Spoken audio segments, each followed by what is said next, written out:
Now, from Wichita's most listened to sports radio, 97.5 and 1240 KFH. This is Sports Daily with Jacob Albrecht and Tommy Kester.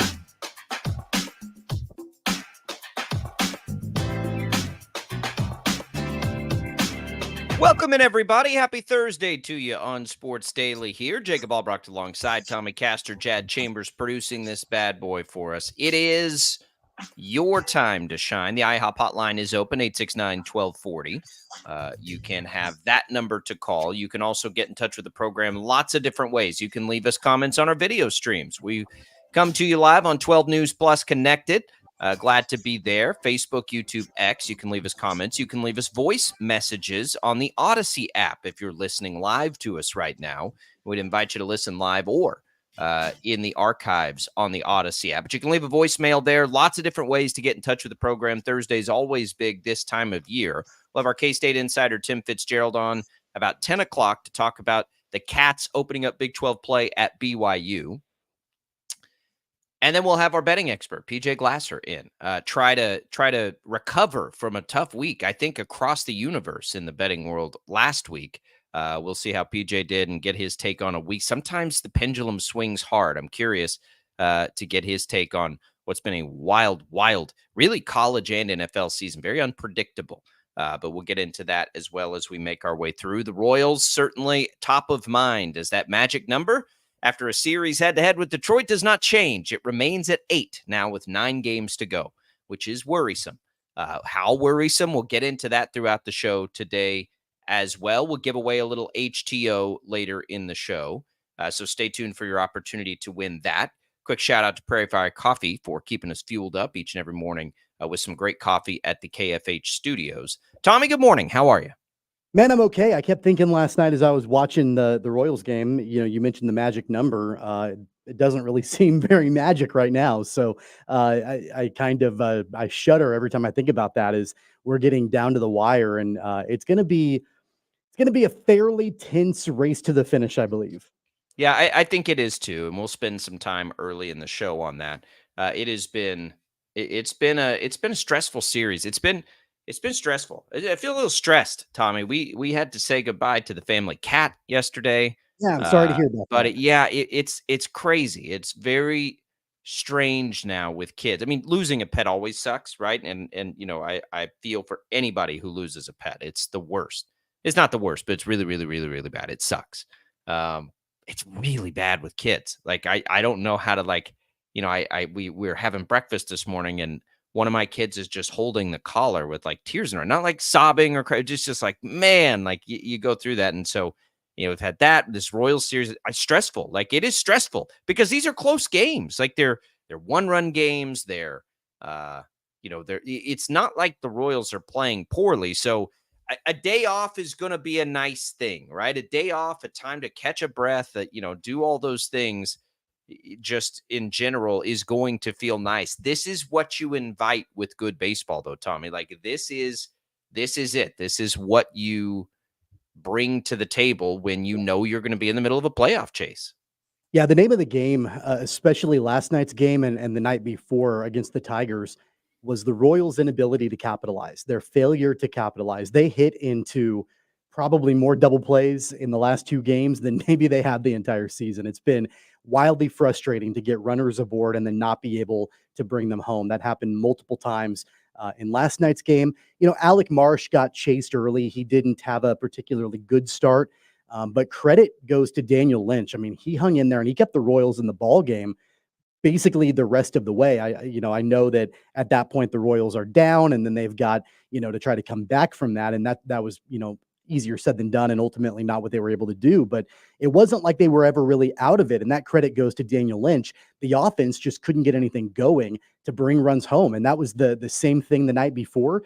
So they've got to get that part of it figured out because outside of, Alec Marsh didn't have a great game. At least yesterday, Daniel Lynch and the bullpen, they did, and they kept the Royals into the ballgame. Yeah, look, there have been times this season where the Royals have been flat playing poorly, right? It's happened a few times. This isn't one of those times. At least it doesn't seem like it is to me. They could be a little better offensively, but they're going to have to figure that out because without Vinny Pasquantino, this just isn't the same offense. And I don't know if he can return, but I don't think you count on it by any means. So it's going to take, Bobby Witt Jr. and Salvador Perez shouldering a lot of the load here. And you hope guys like Tommy Pham can help that. But yeah, they're going to have to pitch their way into any sort of run that they make. I mean, make no bones about it. Like the Royals will have to have the best starting pitching, I think, if they want to make a postseason run. And I say that they're fully capable of doing that, right? Like that's been the strength of this team all the way through. And in a postseason series, that shrinks down to a 4-man rotation.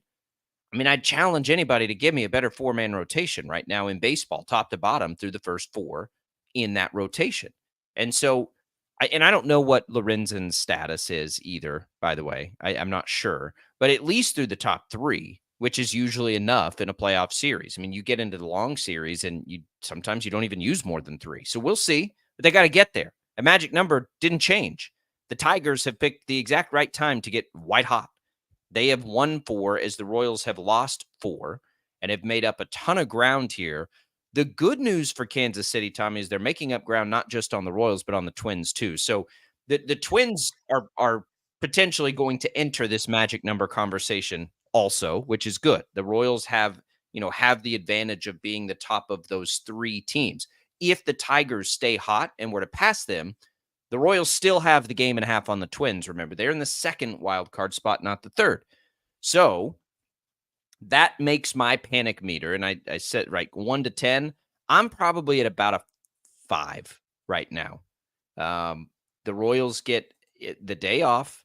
They get an advantageous schedule here coming up. They get 3 against the Giants at home. They go to Washington for 3. And then they go to Atlanta for 3. And you'd really like to have this wrapped up by the time you get through the Washington series. The Tigers are I would say slightly more difficult in their schedule. Here's the other thing too, is the Orioles are also struggling. They've lost 3 in a row. So Kansas City's just 2.5 back of Baltimore. So that is also potentially on the table here, but I don't think you look at that yet. So as we look at the Tigers, they go to Baltimore. Somebody, Tommy, is losing ground in that series, right? Like between the Tigers and the Orioles, whoever loses those games is an advantage to the Royals as long as they're doing what they need to do. Like if the Tigers stay hot and beat Baltimore up, then you've got an opportunity to go get the top wild card spot. So like the schedule is good here. And then it's 3 against Tampa, by the way, and Tampa can always pitch. And then they do close against the White Sox. I'm not as focused on the Tigers right now. I think the Tigers may get in. You go and look at the Twins, then the Twins also play Baltimore to finish the season, by the way. They still have to make up a game against Cleveland today. Not make up a game. They still have to finish their series with Cleveland today. They go on the road to Boston, and they get 3 against Miami. I love the fact that Baltimore's back in play. One way or the other, right? You get 3 of those games Baltimore, Detroit. You get 3 of those games Baltimore, Minnesota. No matter who wins or loses those games, it will help the Royals. That's 6 of the games, right? Potentially. That helps the Royals. That's why I'm not overly panicking yet. The Royals have wiggle room because of the way the schedule falls for all of these teams down the stretch. It wouldn't shock me one bit, honestly, if Detroit makes it into the playoffs. I mean, they're the hottest team in baseball Totally. right now. And they're, I think I heard on the broadcast last night that in the last 34 games, Detroit is 24-10 over that stretch. I mean, they've been phenomenal. And what's interesting is that, they're going to play Baltimore next. And Baltimore on paper has a better roster from top to bottom, I think, than Detroit does. Bigger names, more high profile players. All that young talent that the Orioles have accumulated over the last few years. On paper, the Orioles look like the better team. And throughout the entire season, the body of work shows that they have been. But it wouldn't surprise me one bit if Detroit comes in and takes that series against Baltimore. And then we're talking about the Royals, assuming that they can, get back on track a little bit this weekend against the Giants at home. We could be talking about a whole lot of jumbled up, situations in the wild card race for the Royals. I think the only thing I was thinking about this last night, the only thing that it concerns me slightly, and it could wildly go one of 2 directions. I think that everybody is so focused on the Royals just making the playoffs, and rightfully so because of how, close it's going to be and all of that, that nobody's really thought much about what happens once they're in the playoffs. And we know that they've got the rotation set up nicely for a playoff series and all of that, but it could go one of two directions. You could have so much focus on the regular season, winning as many games as you can down the stretch to get in, that you take your eye off the ball in the playoffs and you're immediately eliminated. Or it could go the other way around where you have no pressure going into the playoffs. You're kind of playing with house money and you can make a little bit of a run. So it could go one of two directions. I was just thinking about that last night, that the conversation and the narrative, rightfully so, has been so wrapped up in will they or won't they even make it, that at this point there really has been very little discussion about what happens when and if they do. Yeah, and look, they're a streaky team, so that has always been like, are they hot or not going in? We'll talk about that. By the way, just on the Orioles here, they go Detroit, at the Yankees, at Minnesota to finish. That's good. I mean, if the Royals just win their games here, they could get the top wild card spot, which hasn't been in play in forever.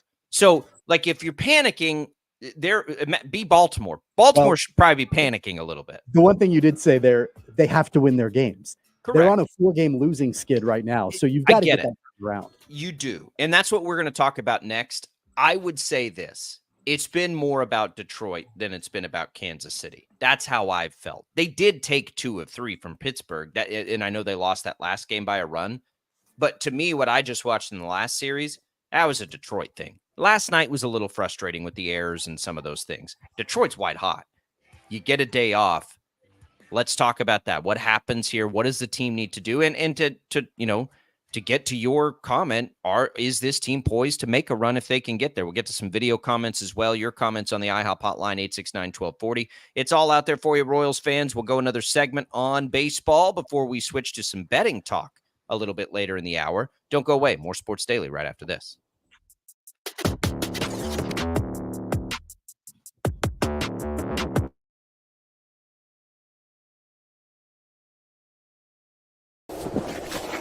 Colin Huck's power washing is like getting to the top of Mount Everest with only a bag of beef jerky and a soda. Huck's can conquer all residential or commercial exterior cleaning woes that you have, leaving you feeling like you're on top of the world. House washing, window cleaning, driveway washing, to even graffiti removal. Coming this fall, we'll offer professional holiday lights installation. We love muck and gunk. You don't. Let Huck's handle it. Call for a quote today. Right. Start your day with 12 News This Morning. Get ready with Jake's accurate hour-by-hour forecast, so you'll know if you need a jacket when you walk out the door or an umbrella by lunch. Start your day knowing what happened overnight and what's happening now. Live, breaking news all morning long. And plan the best route to work and school with traffic from across Kansas. Start your day right. Start your day with 12 News This Morning on KWCH and KSEW. Hey, Wichita, Jim Rome here, celebrating over 25 years as the #1 midday sports talk show on Wichita Radio. Find out why. Tune into The Jungle, weekdays 11 until 2 on 97.5 and 1240 KFH. Sometimes people tell us, I don't get it, it's just tea. But let me tell you, we are so much more than just tea. With more than 25 flavors, the possibilities are endless. Come on in and try them all for free to find your favorite or get us on the go for your busy lifestyle. And don't miss happy hour every day for half-price cups of tea. So the next time someone tells you it's just tea, tell them to come by and find out why we say drink tea, be happy. Clouds are not just the canvas of our imagination. They tell a story. Clouds affect the events of your day. Sometimes they growl, sometimes they inspire, but they're always the messengers of nature's mood written in the sky. Storm Team 12 understands the language of clouds. We're dedicated to decoding their message so you know what to expect. Behind every cloud, there is a story waiting to be told. Trust Ross Jansen and Storm Team 12, alerting you first to the impact on your life.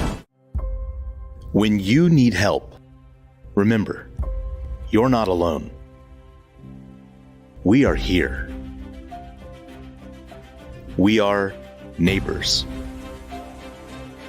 We are together. We are Kansas.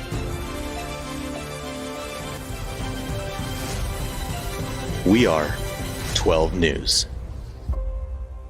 They say it takes a village. Come together and support local businesses in our neighborhoods. When you contribute to local shops, more money goes back into the economy. Shopping local makes our state stronger. So give back to the communities you love and watch our businesses and communities thrive. Shop local and be Kansas proud. At 12 News, we know you're busy, which is why we're here whenever you need us. Anytime, any screen. With live breaking news. Critically hurt after an apartment. Storm Team 12 forecast. Snowing for many miles. And the stories you don't want to miss. The scene's still very active. Just search KWCH 12 News wherever you stream and catch up on the latest news of the day. All for free and on your schedule, hopefully making your day a little bit easier. And did I mention the Storm Team 12 forecast? 12 News whenever you want. Sometimes people tell us, I don't get it, it's just tea. But let me tell you, we are so much more than just tea. With more than 25 flavors, the possibilities are endless. Come on in and try them all for free to find your favorite or get us on the go for your busy lifestyle. And don't miss happy hour every day for half-price cups of tea. So the next time someone tells you it's just tea, tell them to come by and find out why we say drink tea, be happy. Determining fact from fiction. That's our full-time job. You need to have someone give you the whole story from every side. To help you when no one else is listening. You need someone to put you first. That's what we do. We bring you the facts first. When you need it. Wherever you are. 12 News. Facts first.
All right, welcome back in, everybody. Sports Daily here. Baseball coverage on KFH presented by T-Mobile. Switch to T-Mobile, and you can get tons of benefits and still save on every plan versus AT&T and Verizon. Use their savings calculator to find out how at T-Mobile.com/switch.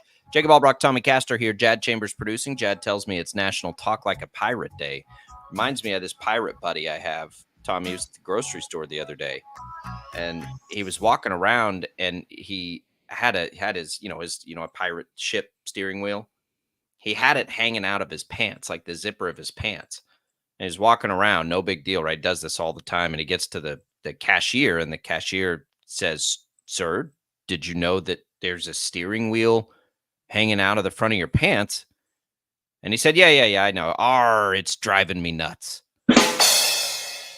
It's been a minute since we've had a dad joke on this show, so That's I was that's one of my favorites. I was hoping it was, you kind of get lured into like a false sense of security and hope that you'll never get another one, and then you just come out of nowhere and slap me across the face with it. Yeah, appreciate the rim shot there, Chad. That was unplanned. So, we need to bring those back. We need to bring those back. Just a little word of advice, a little disclaimer for anybody who's going around the office with National Talk Like a Pirate Day. Be very careful to who you're talking about booty with while you're around the office, because that could very quickly end up in an HR complaint. Yeah, are we safe with driving me nuts? I guess I should have run that through the Jad would. I think you're okay. Is it distasteful? Sure. Is it something that's going to get us in trouble? Probably not. Okay. Well, we're good then. All the pirate stuff today. I'm not sure how this became a holiday. But I'm glad Jad's here to remind us. Okay, let's continue the Royals conversation here. We'll have PJ Glasser up next segment to talk a little betting. I keep saying my panic meter is not high for two reasons. A, what we just went over with the schedules. There are a lot of opportunities for the Royals to be the beneficiary of the way these schedules finish up, not just for themselves, but for everybody else. Yes, they need to still win games. I haven't watched them, Tommy, other than, a couple of mistakes last night. Like the Ursig game, it was in extra innings. Like that's a crapshoot these days with the rules. I haven't watched them in this stressful time that we've been talking about and thought, man, they're playing really bad.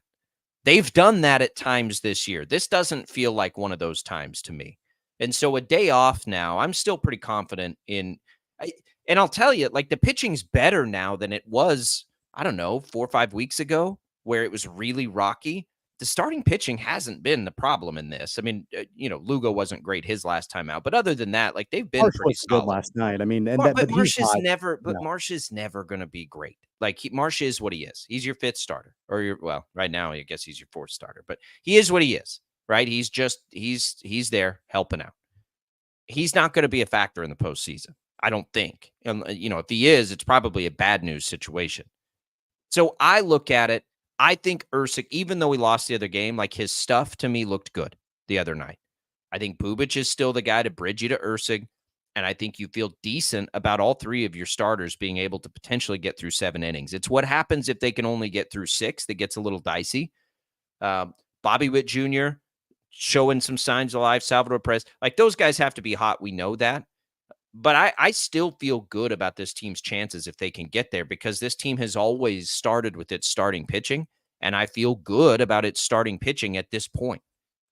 Yeah, I mean, there are a couple of players outside of Bobby Witt and Salvador Perez that have cooled off as of late. Freddie Fermin has not been good lately, and we've seen his playing time increase, especially with Vinny Pasquantino out and on the IL. So that's been, somebody that the Royals need offensively to be able to start to produce a little bit more. He's been nails though behind the plate throughout the series, throwing out runners and that sort of thing. So he's been fantastic defensively. They just need his bat to come alive a little bit more. Hunter Renfroe has cooled off some.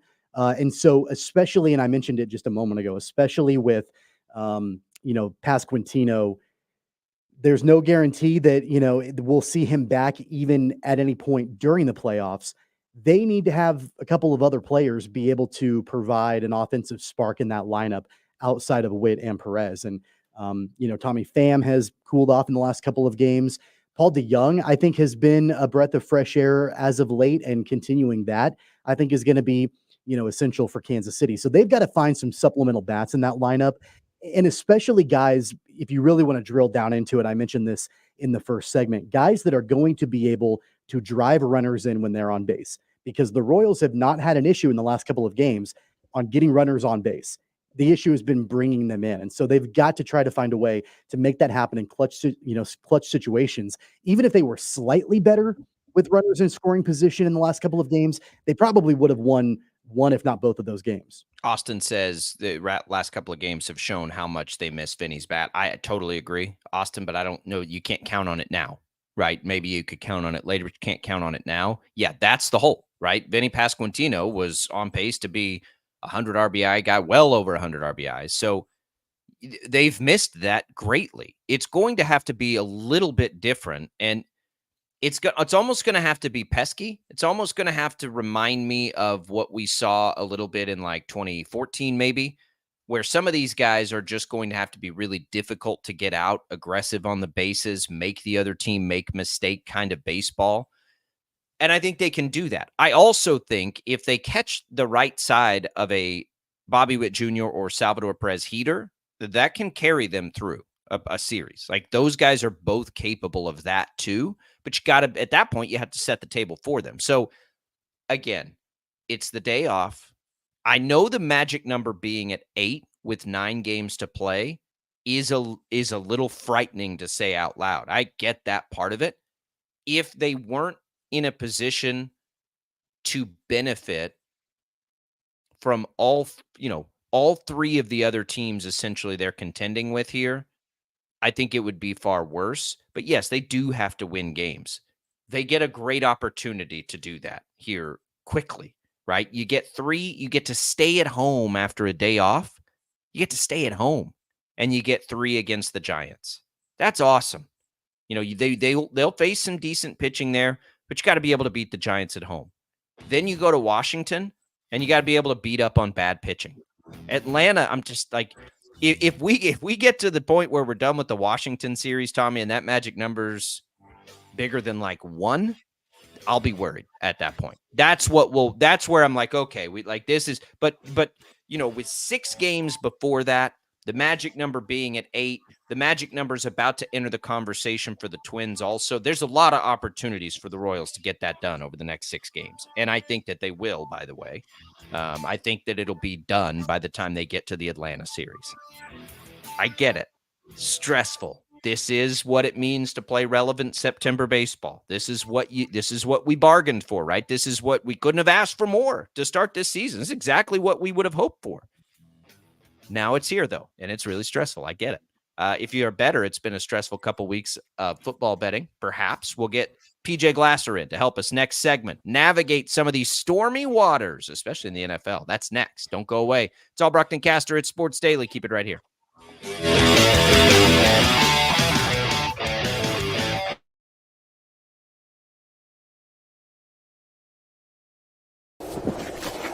Colin Huck's power washing is like getting to the top of Mount Everest with only a bag of beef jerky and a soda. Huck's can conquer all residential or commercial exterior cleaning woes that you have, leaving you feeling like you're on top of the world. House washing, window cleaning, driveway washing, to even graffiti removal. Coming this fall, we'll offer professional holiday lights installation. We love muck and gunk. You don't. Let Huck's handle it. Call for a quote today. Right. Start your day with 12 News this morning. Get ready with Jake's accurate hour-by-hour forecast, so you'll know if you need a jacket when you walk out the door, or an umbrella by lunch. Start your day knowing what happened overnight and what's happening now. Live, breaking news all morning long. And plan the best route to work and school with traffic from across Kansas. Start your day right. Start your day with 12 News this morning on KWCH and KSEW. Hey, Wichita, Jim Rome here, celebrating over 25 years as the #1 midday sports talk show on Wichita Radio. Find out why. Tune into The Jungle, weekdays 11 until 2 on 97.5 and 1240 KFH. Sometimes people tell us, I don't get it, it's just tea. But let me tell you, we are so much more than just tea. With more than 25 flavors, the possibilities are endless. Come on in and try them all for free to find your favorite or get us on the go for your busy lifestyle. And don't miss happy hour every day for half-price cups of tea. So the next time someone tells you it's just tea, tell them to come by and find out why we say drink tea, be happy. Clouds are not just the canvas of our imagination. They tell a story. Clouds affect the events of your day. Sometimes they growl, sometimes they inspire, but they're always the messengers of nature's mood written in the sky. Storm Team 12 understands the language of clouds. We're dedicated to decoding their message so you know what to expect. Behind every cloud, there is a story waiting to be told. Trust Ross Jansen and Storm Team 12, alerting you first to the impact on your life. When you need help, remember, you're not alone. We are here. We are neighbors. We are together. We are Kansas.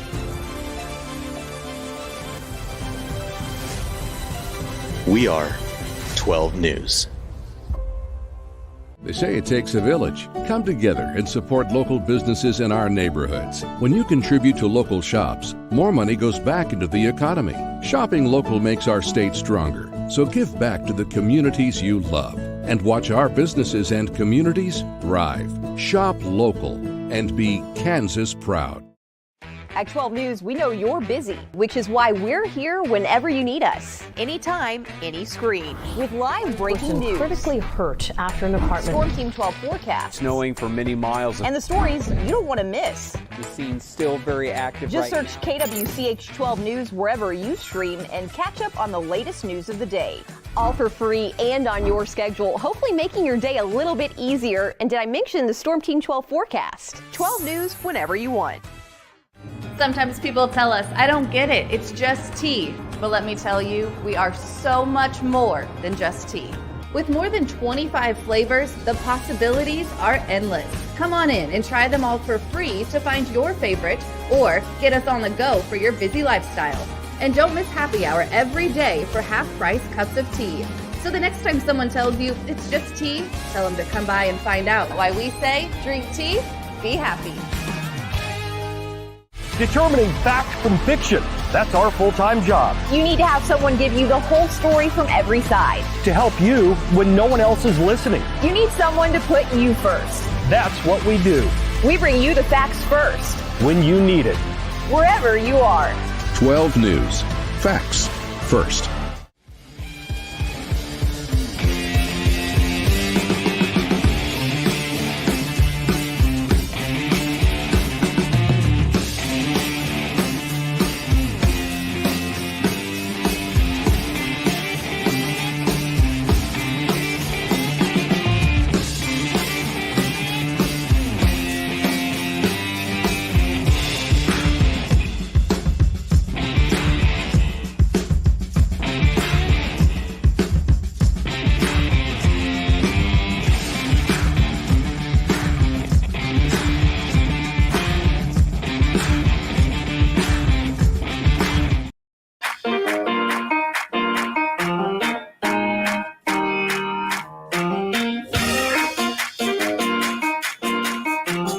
Welcome in here, everybody. It is Sports Daily. Jacob Albrock, Tommy Castor with you live here for the next hour and a half. Glad to be with you as we get ready for a football weekend. Happy to bring in now to get our bets ready for that football weekend, starting tonight with Thursday Night Football, PJ Glasser. Glad to have PJ in on the program again with us this week. PJ, has it been as crazy for you as it has been crazy for us on this on this football season? Yeah, I mean, definitely all the upsets we had last week, guys. They're showing the stat that every favorite who has laid like 6.5 points or more this season, they're 0-8 against the spread. So these big underdogs, we saw it last week with Tampa and Las Vegas and Atlanta on Monday night. Not only have they been covering these games, but a lot of them have been winning it outright. And especially week 3 in the NFL is usually one of my favorite weeks of the year to target underdogs because these teams don't want to go 0-3, right? I mean, the stats out there of teams who go 0-3 and their likelihood to make the playoffs. So we have some matchups this week with, some 0-2 teams going up against 2-0 teams, or some 0-2 teams that are in some desperate spots against some good teams. And it's going to make for some really, really good games this week. But guys, it's definitely been tough for sure. It starts on. Go ahead, Jacob. I was just going to say you can find PJ on Send It In, which is it's a great show through the BetQL app. You can find all of PJ's work here, not just on this show. It's presented by BetMGM. Search Send It In on the Odyssey app if you want to see that. But yeah, PJ, I was going to start. You mentioned the big underdogs. We got one tonight. It's Thursday Night Football. 6-point dogs. The Patriots. Anybody comfortable? I don't know. I'm not really comfortable with anything. I like Ramondre Stevenson to run the ball a lot. And there's a prop for that. Is that crazy, or what do you look at with this game? Yeah, Ramondre was a guy that I was targeting in this game. I think Alan Lazard's another guy to target in this game for the Jets. Obviously had that big week 1 against San Francisco, then didn't really do too much last week against Tennessee. It's a tough game to handicap, right? Because we obviously all had these assumptions about the Patriots coming into the season and that they were going to be the worst team in the NFL. They'd maybe be lucky to win 2 or 3 games. They very easily could be 2-0 right now to start the season. Now they go on the road in a divisional game. Guys, the Jets haven't been this big a favorite against New England in a long, long time. So it's a tough game, right? Like divisional game like this. We just talked about how great these big underdogs have been doing. I think the Jets are a good like teaser option this week. You tease them down the 6 points, just take them on the money line, -275. Pair them with one of these other favorites on the board, or maybe even an underdog that you want to take some more points with. But I would lean towards the Jets -6. I think taking them on the money line is the way to go. I honestly would look at like the field goal kickers in this game, taking their props like over 1.5 field goals. Short week, Thursday night. We know how ridiculous these kickers have been hitting 50-yarders this season. And I think it's just going to be that kind of game, low scoring and a lot of field goals. So I do think props are probably the way to go in tonight's game. Ramondre, certainly. Lazard's a guy that I like. And then the field goal kickers for both teams, I think, could have a good game as well. PJ, after 2 weeks of the regular season and 2 weeks of seeing Aaron Rodgers, are you a believer in him, especially with the way that he comes into this game and what his prop bets are? Is that something that you look at too? Yeah, I definitely am a believer in Aaron. I mean, the first 2 weeks, he's shown us that he still had the arm talent, to make all the throws the first 2 weeks, which has been really impressive. They got Braylon Allen going last week as well. He scored 2 touchdowns for the Jets.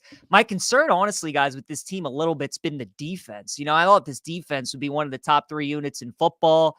And they did some good things against Tennessee last week, but with the way that San Francisco was able to run the ball on them week 1, the Titans were able to move the ball a little bit on them as well. The Patriots tonight should be the game where it gets the Jets D going. They're at home. It's a short week. You're going up against an offense that really is not very explosive, but the Patriots have been running the ball on teams and they've been scoring points. So Rodgers, I have no concern about. I think as the season continues to go on, he'll get more confidence in his ankle, in his leg. And the arm talent is still there. So yeah, Rodgers, I think will play well again tonight, but the Jets defense, I want to see them kind of turn into that unit that a lot of us thought they would be coming into the season.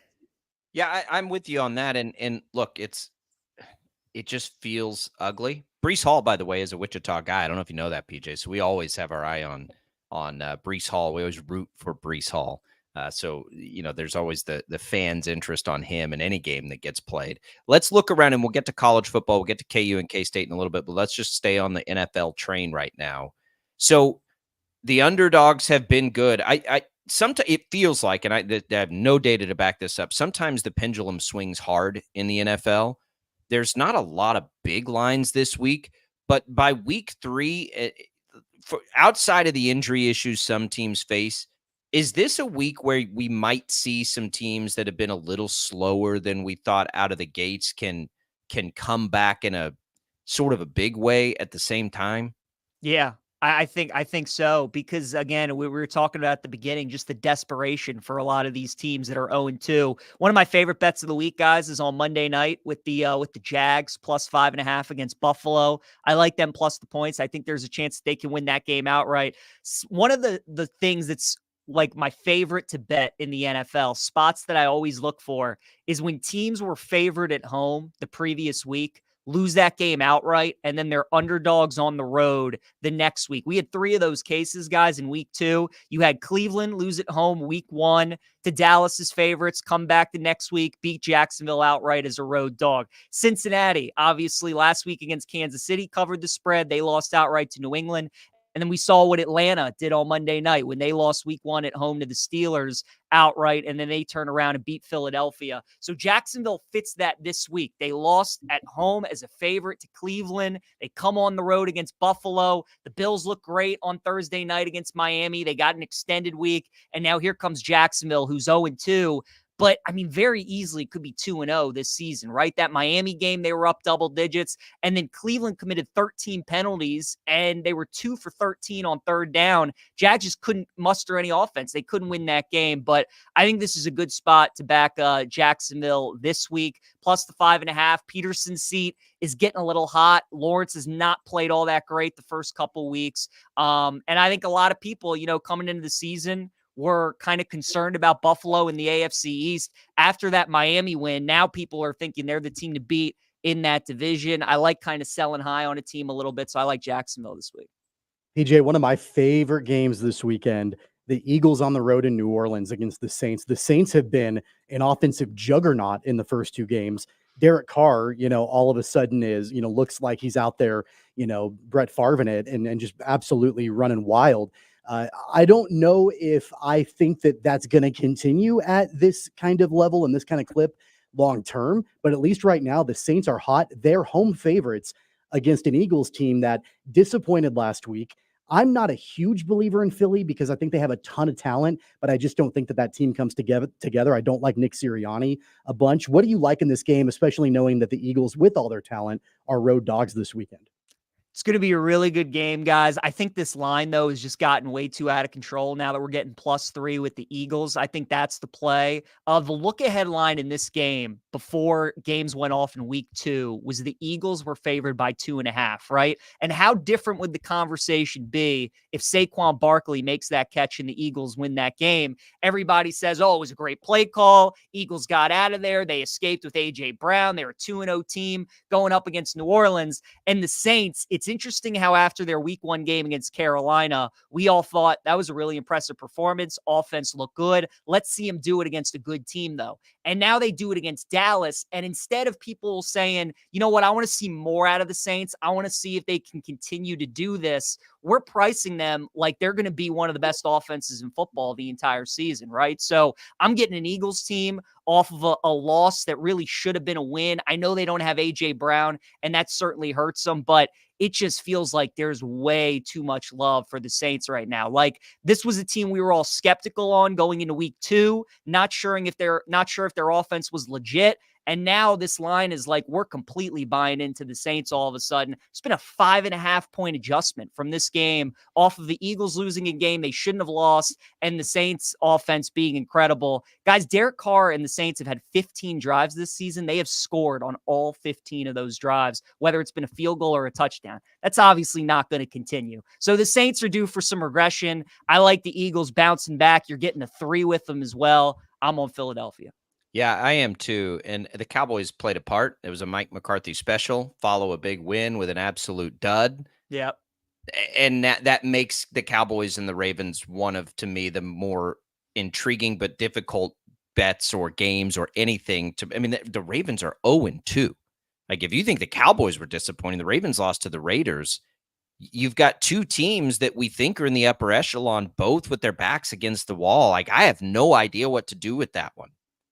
Game of the week, and it's for that reason, Jacob, because of the Cowboys are coming off a blowout loss. The Ravens are 0-2. Not only are the Ravens 0-2, guys, they're home against Buffalo next week, and then they're at Cincinnati in week 5. So, like, this thing very easily could get ugly to the point where they're like 1-4 or maybe even 0-5. The thing I keep going back to, and you guys know I'm a Ravens fan, Lamar's 20-1 against the NFC, and his ability against these teams that don't see him very often, that see him once every 4 years. You can watch all the film you want on him, and you can try and simulate him in practice and walkthroughs and bring out the scout team. But until you get out there and you face him and you don't see him very often, it's just watching what he does to these NFC teams. We saw it last year when they blew out San Francisco. We saw it when they blew out Detroit. They blew out Seattle. Like, go back and look what the Ravens did to some of those NFC teams that they played last season. So he's great against the NFC. The Ravens have also kind of been notorious for like blowing fourth quarter leads, right? Like being up double digits and just completely collapsing at the end. They've done that 5 times the last couple of years. They've bounced back the following week and won all 5 of those games. So Lamar against the NFC, Ravens have the ability to bounce back after a really tough loss. It's going to be a really good game because Dallas is probably pissed off with how things went against New Orleans, but Lamar's 21, fellas, against the NFC. I can't overlook that. So I'll roll with Baltimore this week. Sunday Night Football this week, PJ, the Chiefs on the road in Atlanta taking on the Falcons. And, I had a concern really early on, like in week 1 and actually the first part of the Falcons last game when they came back and won, that maybe Kirk Cousins was not fully back and maybe he had lost a step. That final drive when he led the Falcons down to score and win the game, he might be back. He might be, vintage Kirk Cousins a little bit there. Of course, the Chiefs hang on to beat the Bengals on Sunday. What do you like in this game? The Chiefs are road favorites. They didn't cover the spread, as you mentioned a week ago. I have a hard time backing Kansas City, even though I really want to, where that line is right now, just because They didn't cover last week, and I was kind of impressed with the way the Falcons closed out the game in their game a week ago. Yeah, and it'll be another good game. I like Kansas City -3.5, guys. Again, when we were talking about that Eagles-Saints game, right? It's just kind of the perception around Philly right now. It's the same thing with Atlanta. Like, if Saquon makes that catch, I mean, Cousins in the Atlanta offense for a majority of the game really did not do anything. But because Barkley drops that pass, it gives us one more drive of Atlanta, and Cousins looks great, and the offense goes right down the field. And again, the look-ahead line in this game was 4.5 for the Chiefs. If the Falcons don't make that final drive, it's probably still 4.5. So I think you're getting a little value here with Kansas City. And, as we know, the Chiefs, the first two games, right? Like, if Likely's toe isn't out, they either win that game by 1 or lose that game by 1, depending on what the Ravens do in the 2-point conversion. Cincinnati, they only won by a point. So the Chiefs have obviously been winning these games. They could be going a lot different. I still don't feel like we've really gotten an A performance out of them, maybe even like a B+ performance out of them. So I like Kansas City in this spot, -3.5. I'm not willing to buy into Cousins in Atlanta yet, just after that one drive that we saw. Yeah, that's going to be just an incredible game to watch for a lot of different reasons. PJ, let's get a little college in here. Here where we are, the talk has been the disappointment around Kansas football. They open the Big 12 now. The betting opportunity for them has been what we're not used to. It's been the under. Their offense is not very good right now, and their defense has been very good. I see another one here at West Virginia with a 56 on it. I'm going to keep hitting it until something changes. But 56 for an offense that's been one of just not good right now, I'm all over that one. What do you like in Kansas, West Virginia? I'm with you. I would take the under in this game as well. Jacob, the side, it's a tough one. It's a coin flip. West Virginia, Morgantown's a tough place to play. I'd probably lean towards WVU. That Kansas game was just so brutal last week. I mean, I don't have to tell you guys or your listeners that play when UNLV fumbled and like Kansas had 5 different opportunities to fall on it and they couldn't get it. Like when that stuff happens, you just know it's not your kind of night. Daniels just obviously doesn't look like himself. He's struggling to throw the ball right now. I definitely think they need to lean more on Devin Neal in the ground game a little bit. But I would lean towards West Virginia. I do think the under, though, is the play because, like you said, Kansas's defense has been good, and how they've been moving the ball on offense has been the ground game. So, obviously, when you run the ball, you chew the clock. Now in college football, it doesn't stop anymore after first downs. West Virginia is going to look to do the same thing as well. So both of these teams don't mind playing the game in the low 20s, and I think that's what it's going to be, like a 24-20, 27-24 kind of game. So I like the under as well, 56.5. Our other in-state team, PJ, the Wildcats, Kansas State, it's going to be really interesting for them. They head out to Provo to take on BYU. It's a late start here in the Central Time Zone. It's kind of I think people are calling it Big 12 after dark now. It's kind of uncharted territory a little bit for the Wildcats going out to play BYU. Right now, they're 6-point road favorites. They really flexed in a top 25 matchup a week ago against Arizona on national TV on Fox. So obviously, the line kind of following that a little bit. Are you a believer in that 6-point favorite line for the Wildcats, or is there something else you like?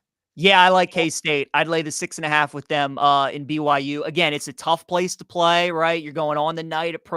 You're going to Provo during the night. It's going to be a tricky game, but I like how K-State bounced back. I like what their defense did against Arizona. Avery Johnson's obviously got to continue to develop as a passer, but man, is he a great athlete. I think K-State just leans on Giddens. They lean on Avery Johnson's legs. BYU's offense, isn't very good. How they've been kind of winning and hanging around in these games is just mucking it up and keeping it ugly. K-State obviously doesn't mind playing that kind of game either. I just think their offense is much more crisp. It's much more explosive. And I think they found something in that second half of that Tulane game. It looked like they were going to get upset. Something flipped. They carried that over into the game against Arizona. And I think they continue that into the BYU game as well, because obviously they got some big games coming up on deck. Oklahoma State and Utah play each other on Saturday, so somebody's got to lose that game. Good opportunity here for Kansas State. I think they take care of business. PJ, we really appreciate it. We got about a minute here. What's your favorite college bet of the weekend? Favorite college bet of the weekend, guys, is going to be Navy plus 9.5 against Memphis. So Memphis obviously just had that huge win against Florida State, right? And we all know when Memphis's schedule came out this season, the first game that they circled was Florida State. A lot of people think Memphis could make it to the college football playoff as the Group of 5 winner. So you win that game, emotional win. Now you got to go on the road to Annapolis, Maryland, and play Navy and that wishbone offense and a team that's just going to be chopping at your legs for 3 hours, right? And if there was ever a team that you didn't want to have a letdown spot against or be looking ahead for whatever reason, it's against Navy because, as we know, you got to be disciplined. You got to know your assignments on that wishbone. So Navy has not played anybody the first 2 weeks. They have a new coach. We really don't know what to expect out of this team. And I'm expecting Memphis to not be ready. It's an early kick, noon Eastern kick. I like Navy plus the points. I think there's a chance they could pull off that upset. It's a dangerous spot for Memphis. PJ, we appreciate it. I'm a Cowboys fan, so I'm not going to wish you luck this weekend. We'll have bragging rights on the line there. But, what are you going to do? Absolutely. Should be a great game. Good talking to you guys. Have a good rest of your week. There goes PJ Glasser. We always appreciate that insight. The host of Send It In and Odyssey Sports Betting Insider, PJ Glasser. Those calls presented by BetMGM. Go check out all the latest lines today on the BetMGM app. Man, that's good stuff there. And look, if you didn't catch all of it, if you missed any of it, you can go back and listen on the Odyssey app. A lot of time between now and Saturday. The Thursday night bets are there with PJ, that conversation as well. If you joined us late, so you can go back and listen on the Odyssey app. All right, hour number 2 is coming up. We're going to reset. We're going to talk a little K-State football, a little more with our K-State insider, Tim Fitzgerald. Feeling pretty good right now in Manhattan, but they got to take this show on the road here as they open up Big 12 play. That conversation next on Sports Daily.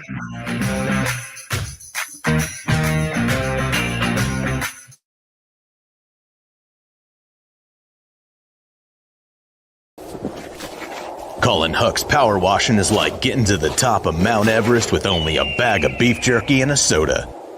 Huck's can conquer all residential or commercial exterior cleaning woes that you have, leaving you feeling like you're on top of the world. House washing, window cleaning, driveway washing, to even graffiti removal. Coming this fall, we'll offer professional holiday lights installation. We love muck and gunk. You don't. Let Huck's handle it. Call for a quote today. Right. Start your day with 12 News this morning. Get ready with Jake's accurate hour-by-hour forecast, so you'll know if you need a jacket when you walk out the door or an umbrella by lunch. Start your day knowing what happened overnight and what's happening now. Live, breaking news all morning long. And plan the best route to work and school with traffic from across Kansas. Start your day right. Start your day with 12 News this morning on KWCH and KSEW. Hey, Wichita, Jim Rome here, celebrating over 25 years as the #1 midday sports talk show on Wichita Radio. Find out why. Tune into The Jungle, weekdays 11 until 2 on 97.5 and 1240 KFH. Sometimes people tell us, I don't get it, it's just tea. But let me tell you, we are so much more than just tea. With more than 25 flavors, the possibilities are endless. Come on in and try them all for free to find your favorite or get us on the go for your busy lifestyle. And don't miss happy hour every day for half-price cups of tea. So the next time someone tells you it's just tea, tell them to come by and find out why we say drink tea, be happy. Clouds are not just the canvas of our imagination. They tell a story. Clouds affect the events of your day. Sometimes they growl, sometimes they inspire, but they're always the messengers of nature's mood written in the sky. Storm Team 12 understands the language of clouds. We're dedicated to decoding their message so you know what to expect. Behind every cloud, there is a story waiting to be told. Trust Ross Jansen and Storm Team 12, alerting you first to the impact on your life. When you need help, remember, you're not alone. We are here. We are neighbors. We are together. We are Kansas.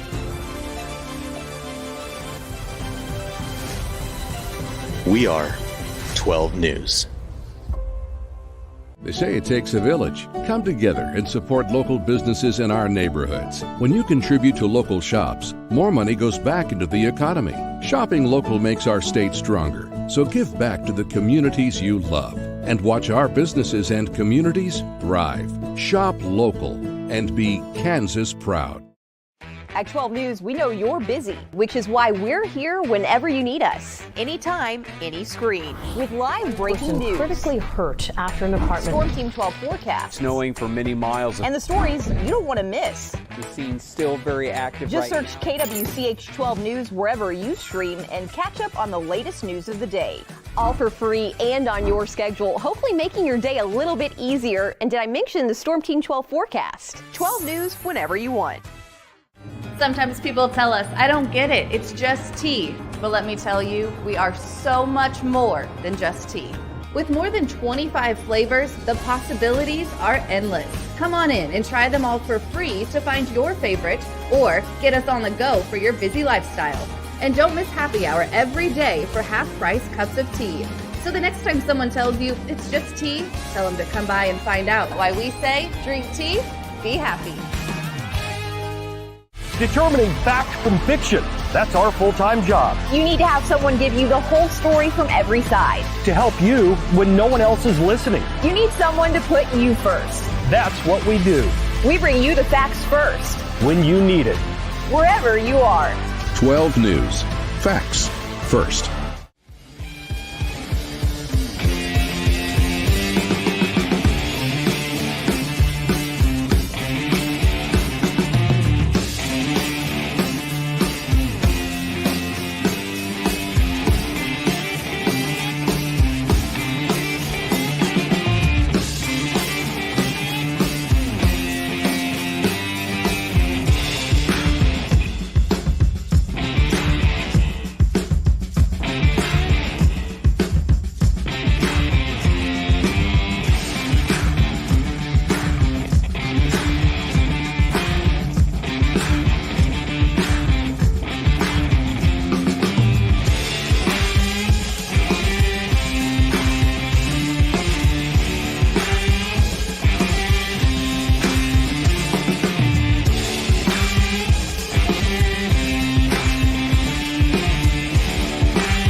Now, from Wichita's most listened to sports radio, 97.5 and 1240 KFH. This is Sports Daily with Jacob Albrocht and Tommy Kester.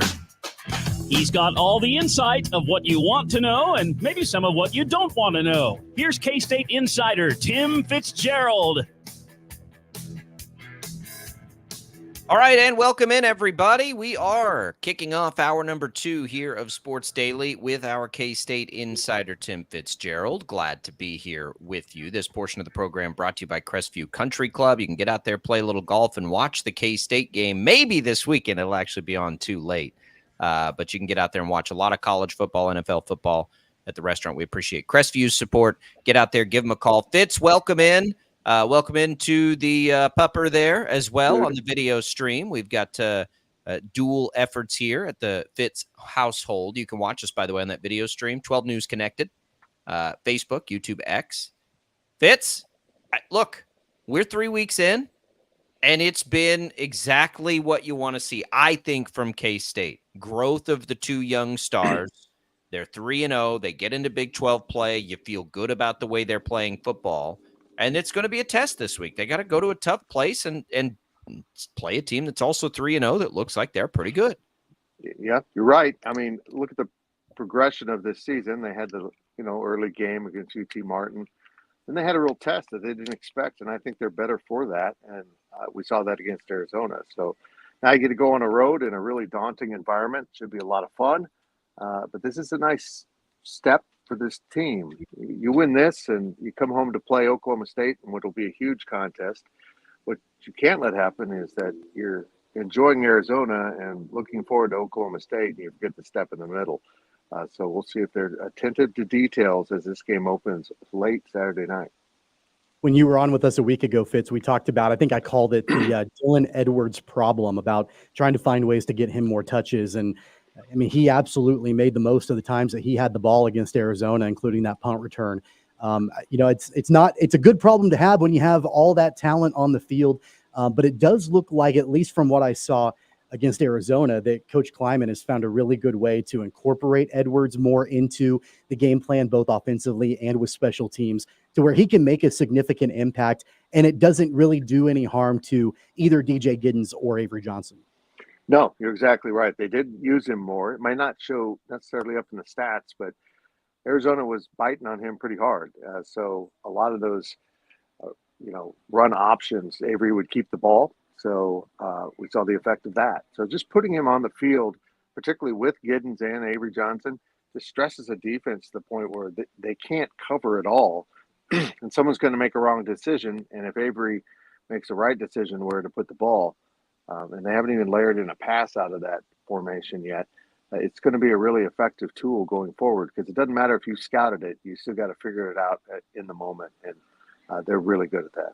I mean, he's scoring touchdowns on about, I think, 25% of his touches right now. Yeah. And the touches are going to go. And quite frankly, I think they've used Dylan just about perfectly up to this point. I think they're doing exactly what they need to do with him, because we want to see this offense rev up as it goes, and it is revving up, and we're seeing growth out of the young players. So it'll be an interesting test, though, Fitz, for the defense. The defense answered some questions.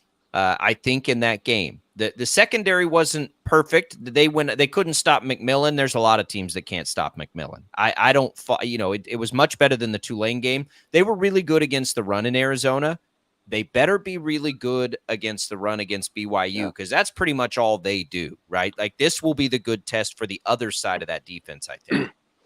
Well, BYU does a good job, Jake Ratzlaff, their quarterback, of getting the ball around the field. But he's a very effective runner. Now, they're down to their fourth or fifth running back, so that's dented their running plans quite a bit.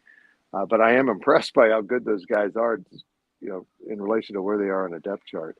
But I think this BYU offense will be a good test. And the key for this defense is to win those third downs, which it started doing the last 2.5 quarters against Arizona. That's always a key, but this is going to be the point of emphasis for this team on the defensive side of the ball, is getting teams off the field.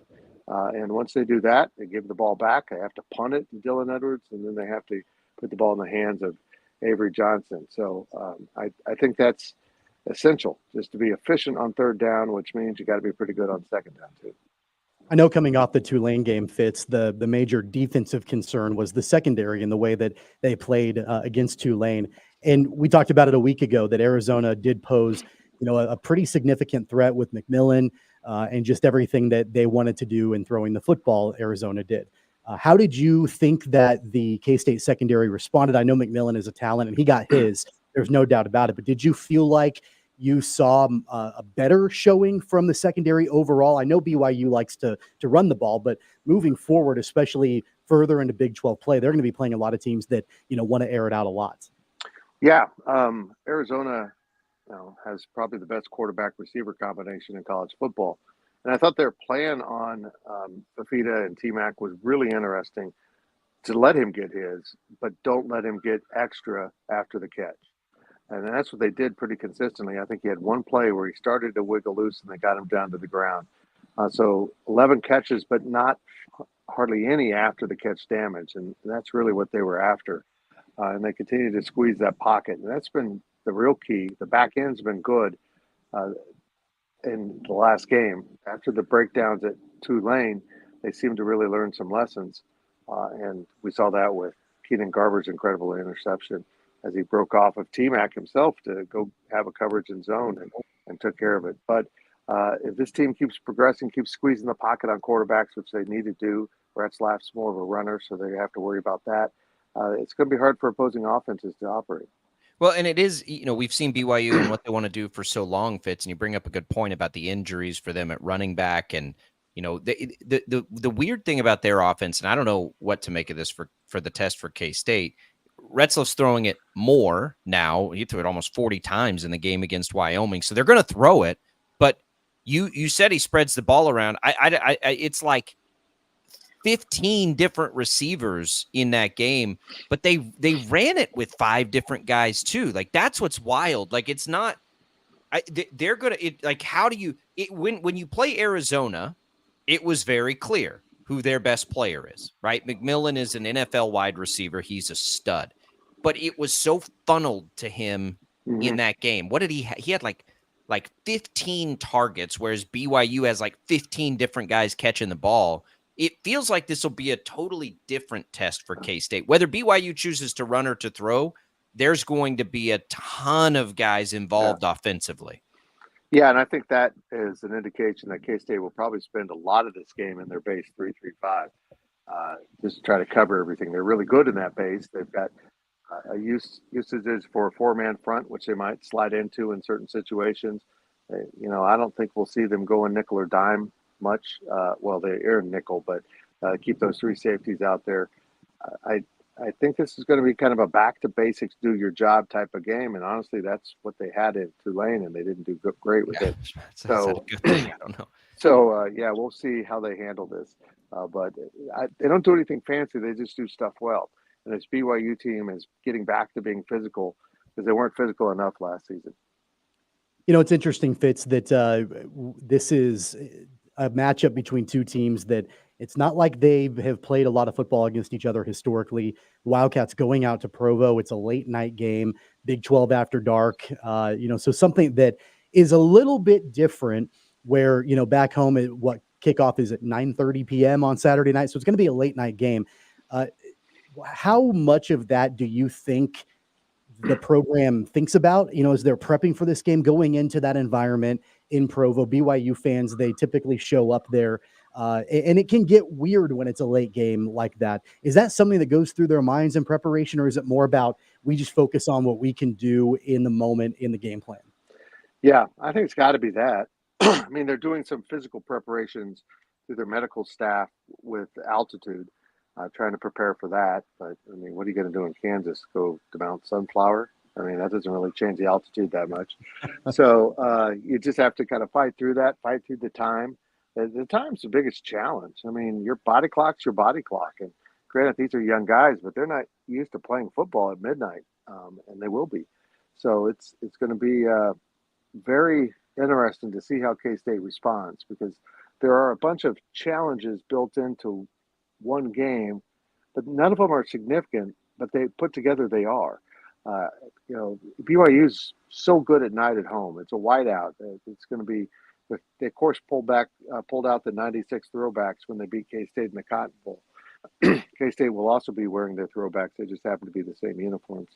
But it's going to be a very entertaining game and a great environment. I haven't looked forward to going on the road to a school like this probably since West Virginia joined the conference. So it's fun to have a new destination. Wait, you're going, Fitz? Of course I'm going there. They've got a special cougar tail, which is a giant donut thing covered in honey maple and vanilla. Listen, I'm going. It's when was the last time? You're not going to the party capital of the world here. No. When was the last time Fitz stayed up past midnight without a party involved? Oh crap! This might be the greatest question ever asked in sports radio. Yeah, I'm gonna have to get with my agent. You know what I mean? Attorney. Like, my attorney, legal counsel. Yeah, like it's it's easy to stay up to midnight when you got to, but you're going to Utah. Like, I don't know that the sugar's going to be enough. Look, I'm prepared to announce this. Please don't tell anyone in Provo or associated with the church. I'll be smuggling massive amounts of caffeine into the press box. Okay. It'll be an amazing effort. I'll have them in my armpits and other places I'm not going to talk about, but I'm getting a lot of caffeine into that press box, and I'm just going to pour it in my eyes when I get tired. That should wake me up. Just put it somewhere they won't look, where they won't check, and you'll be safe. Look, back to the football here. Avery ran it 17 times against Arizona. That's exciting because he's really good at football and running the ball. I don't know that the coaches look at this and would enjoy knowing that Avery was going to run the ball 17 times a game. I think he did a really good job of picking up first downs and getting the heck out of bounds. He is good at that. I agree. Yeah. I mean, and that's such an important part of your offense. Play doesn't work. You leave the quarterback a little bit too much room. He runs and picks it up. We see it with Mahomes and the Chiefs quite a bit. And wisely, I got the sticks. I'm stepping out. That extra yard isn't worth it. What I saw before this last game is I thought he was just not even paying attention to the sticks and getting out of bounds. But now he'll put his shoulder down if he needs that extra yard. And maybe it was the magnitude of the game. A lot of that wasn't necessarily designed runs. It was either a scramble or a read where they were trying to take away DJ Giddens and Dylan Edwards. And that's the thing. You got to pick your poison, and it's all poison. So they couldn't stop Avery, and that's what Arizona gave them. This week it might be DJ, it might be Dylan Edwards, but as long as those three guys are on the field, K-State is very tough to match up with. We talked about it a week ago, Fitz, about how good the Wildcats pass rush has been through the first 3 games of the season. I mean, it's been really the cornerstone of the defense. And, you know, you're taking on, when you take on a team like Arizona with Fafita back there, they were able to get after him, not unlike they were able to do in their first 2 games. With a team like BYU, when they are more than likely going to lean on the run, can that pass rush still find ways to be disruptive, even if the offense attack is not quite what we've seen from the other 3 teams? Yeah, a lot of it comes out of situational substitutions where they've got you in 3rd and long, 2nd and long, and they suspect you're going to put the ball in the air, and they bring in guys like Toby Osunsami and get after the quarterback. But Brendan Mott out of the base has done an incredible job. He's been really disruptive. He's been the best he's ever been. He's been pretty good in the past, along with Austin Romaine coming on the blitz from middle linebacker. So this defense just kind of attacks you and doesn't necessarily need special formations to do so, but they're capable of doing that. Fitz, we just were talking with our betting insider. He liked K-State in the line. I kind of do too, but the over under on this game, which has given me kind of a hard time to just get a feel for, it's like 48. Yeah. You know, K-State didn't get there last week. BYU didn't get there last week. If we think these 2 teams are going to run the ball, and I think that they probably will, do you see this game getting into a track meet, or do you feel like it's going to sort of slog out a little bit? Yeah, I don't see it being a track meet. As much as K-State's offense can score quickly and rack up stats, that's not the brand of football they necessarily want to play. Look, they're not going to turn down the touchdown, but they'd prefer that offense to grind a little bit and keep the defense resting on the side, because that's really the key to getting into a shootout. It's not that you scored quickly and they score quickly. It's the defenses get tired. They never get rested, and the offenses are at an advantage throughout the game. That's not a brand of football K-State wants to play. It's a brand of football I think this team is built to win. But if the game devolves into that, I think they feel like they're equally suited to have a shootout with teams now with all these weapons. Yeah, I'm with you. I don't know if I want to bet the under yet. I got to think about that. I know. I'll be across. I'm going to not be in Utah, but I'll also be across state lines, probably with a little better behavior than I would typically on a college football Saturday. So I got to make that decision in the next 24 hours or so before I get across the border. Fitz, tell the puppy we said hi. Yeah, I don't know. He had his little hit, and then he's just always on break. He's taking a break. Listen, the divas here. We appreciate it. Enjoy Utah. We'll need a full report on that experience, a late night in Utah when we talk to you next week also. Yeah, well, they're going to give me ice cream and pastries. And, I mean, if Utah was a conversion van, I'd get in that thing. I'd get in that thing and let you take me wherever you want. Yeah, no, it's easy to bribe. I hear you. By the way, Fitz, GoPowerCat.com. What do you guys have up ahead of that game? Man, PowerCat pregame podcast released at midnight. That's available if anyone needs a nice deep dive into this game with me and my guys. I think they do a great job. We've got the Friday walkthrough coming at midnight tonight. We've got our regular game coverage, the written stuff, all going up at GoPowerCat.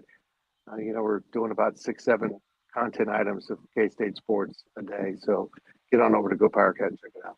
There you go. You can also follow Fitz at Life of Fitz. Enjoy the trip, Fitz. We'll talk again next week. Thank you, boys. Great to see you. There goes Tim Fitzgerald. Listen, it's gonna be an experience getting out there to Utah. Like it'll be a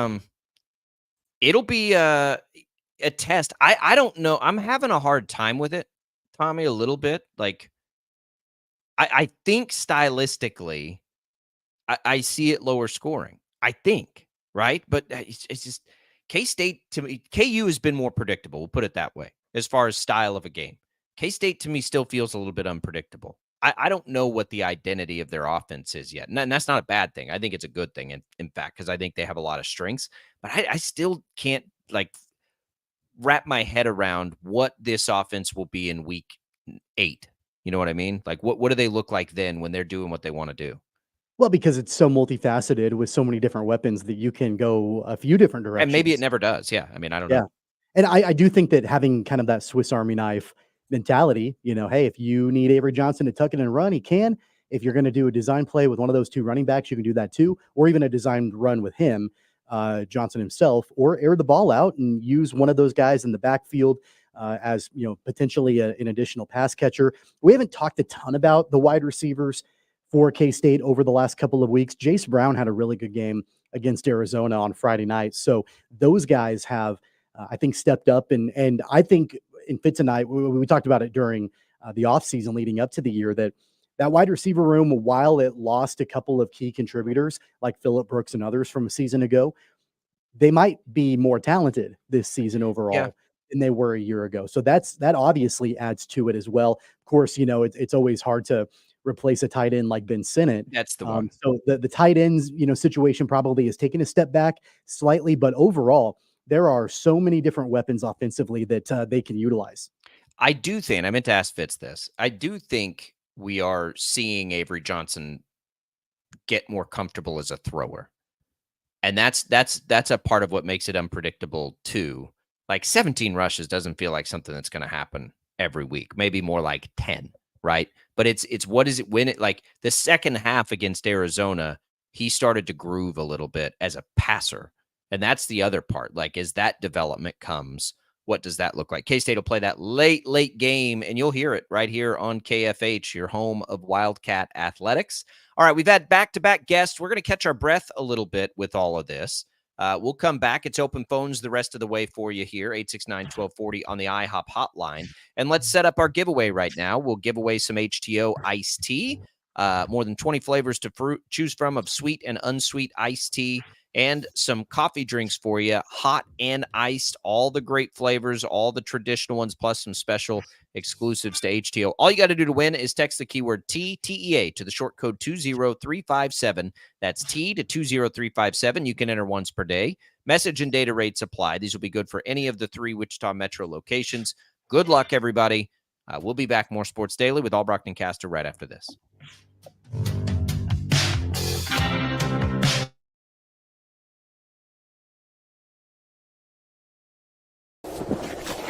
Colin Huck's power washing is like getting to the top of Mount Everest with only a bag of beef jerky and a soda. Huck's can conquer all residential or commercial exterior cleaning woes that you have, leaving you feeling like you're on top of the world. House washing, window cleaning, driveway washing, to even graffiti removal. Coming this fall, we'll offer professional holiday lights installation. We love muck and gunk. You don't. Let Huck's handle it. Call for a quote today. Right. Start your day with 12 News this morning. Get ready with Jake's accurate hour-by-hour forecast, so you'll know if you need a jacket when you walk out the door, or an umbrella by lunch. Start your day knowing what happened overnight and what's happening now. Live, breaking news all morning long. And plan the best route to work and school with traffic from across Kansas. Start your day right. Start your day with 12 News this morning on KWCH and KSEW. Hey, Wichita, Jim Rome here, celebrating over 25 years as the #1 midday sports talk show on Wichita Radio. Find out why. Tune into The Jungle, weekdays 11 until 2 on 97.5 and 1240 KFH. Sometimes people tell us, I don't get it, it's just tea. But let me tell you, we are so much more than just tea. With more than 25 flavors, the possibilities are endless. Come on in and try them all for free to find your favorite or get us on the go for your busy lifestyle. And don't miss happy hour every day for half-price cups of tea. So the next time someone tells you it's just tea, tell them to come by and find out why we say drink tea, be happy. Clouds are not just the canvas of our imagination. They tell a story. Clouds affect the events of your day. Sometimes they growl, sometimes they inspire, but they're always the messengers of nature's mood written in the sky. Storm Team 12 understands the language of clouds. We're dedicated to decoding their message so you know what to expect. Behind every cloud, there is a story waiting to be told. Trust Ross Jansen and Storm Team 12, alerting you first to the impact on your life. When you need help, remember, you're not alone. We are here. We are neighbors. We are together. We are Kansas.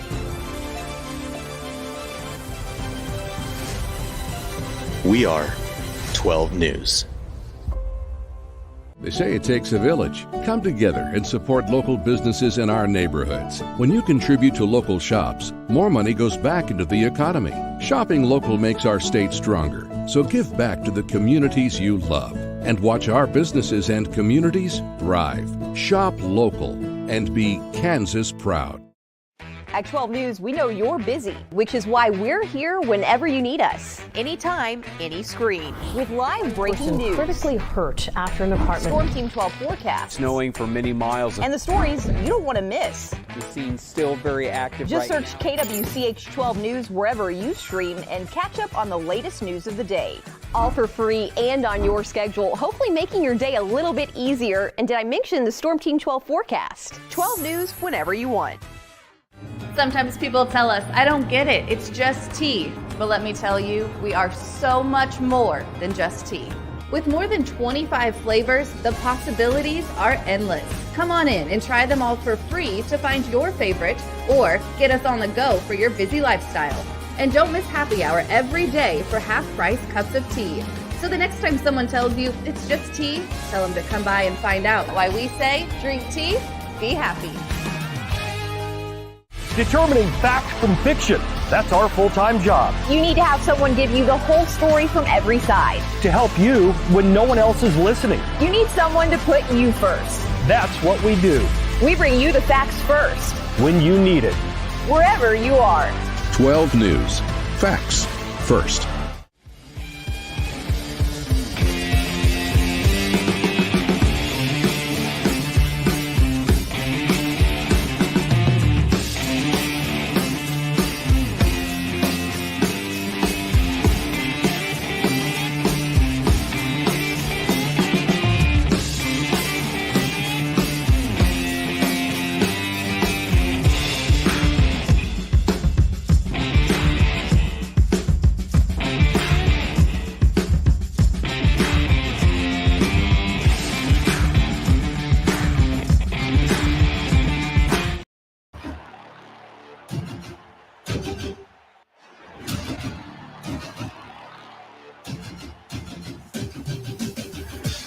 All right, welcome back in, everybody. It is Sports Daily here on KFH. Glad to be with you on this Thursday edition of the program. K-State football, we were just talking with Tim Fitzgerald, is available for free all season long here on KFH and on the Odyssey app. Tune in to 97.5 and 1240 at 6 o'clock tonight for the Chris Kleiman Show. That's just ahead of Thursday Night Football. Good night of programming here tonight for you. You can also find it all, of course, by simply downloading the Odyssey app and searching for KFH.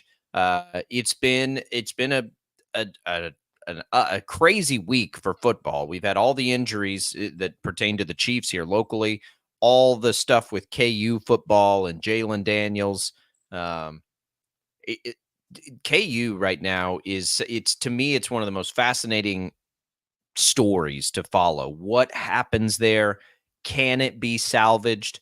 Because again, the reality is, you start from zero. Like, this is it. Like, if you can salvage it and you start to salvage it now, everything's fine. we've heard rock bottom type comments from Grimes. Grimes is switching up his placement. He's going up to the booth. Shreyas Laddha we had yesterday, kind of talking about a lot of the things that we've talked about this week, and where do you turn, and what can you change, and what can you do, and he's talked to coaches. We mentioned nothing seems to be physical with Jalon Daniels. I don't know, but I know it needs to be fixed, and the tone of that game will be a fascinating one. How tight is KU playing? We could be having some of the same conversations and issues, Tommy, and they could be 3-0, right? Like that's what's crazy. Now, would that really change anything? I don't know that it would all that much. It doesn't change the path or the outcome. The problems would still be the same problems if they have a couple of unlucky plays go their way. I don't want to say it's a good thing because it's obviously not a good thing, but any issues they have are being forced into the front right now early in the season. And it's just a matter of how quickly they can get it fixed. I guess the one glass half full mentality that you can take with this whole thing is at least they're figuring it out now, or at least trying to, through 3 weeks, as opposed to in November or, God forbid, December. This is something that through 3 games, the expectations have not been met. Those expectations were very clearly laid out before the season started. Lance Leipold talked multiple times in the offseason about the expectations of this particular team this season and what he felt like their ceiling was and where he felt like he wanted to take them. And through 3 games, they haven't really come close to that, to be honest. And I think that what makes it so much more frustrating, and probably why Jayhawk fans everywhere are just overly irritable about all of this, is it was one thing when the team was really bad and you knew they were really bad and you didn't really have high hopes. You've seen enough of these players so many different times win at a higher level than really ever before, at least in the last decade and a half, that you begin to set some higher expectations. That's completely fair, completely normal. The fan base does it. The coaching staff does it.